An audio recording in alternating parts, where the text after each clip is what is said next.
Ադրբեջան փաստացի արդեն որոշումը կա, ինչի մասին է այս որոշումը, որ չսպասել երբեք այլ այսպես որոշումների, այլ բացառությունների։ Այն մասին է, որ իրականում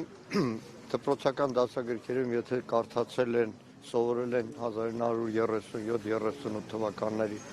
ստալինյան ռեպրեսիաներ, հիմա նույնն է բացառությամբ մի բանի։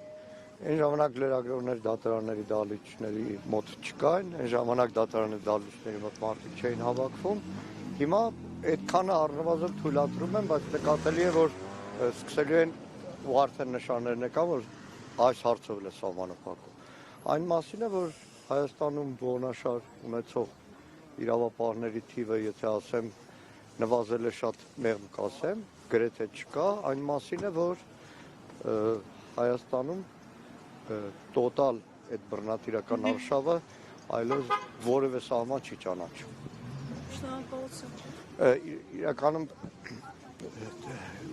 նայեք, բանա, քաղաքական իրավական գնահատականները չի։ Մեկ-մեկ մարդկային բոլոր այդ ամեն ինչ անցնելով, ուզում ես ուղղակի մտքով բարձրաձայն անիծել։ Իրանք այդ բոլոր քննիչներ, դատավոր, դատախազ բոլորը այն Աստծո անեծքի պատժին են արժանանալու, որ մղկտալու են ուղղակի իրենց անձնական կյանքում։ Այդ հատուցման ժամը մինչև կա հնարավոր է Նայեք, հատուցման ժամը գալիս է եւ ամեն ինչ պետք է անել այդ ժամը շուտ գա։ Իսկ որ գալու է շատ շուտ, դա վստահ։ Շնորհակալ եմ։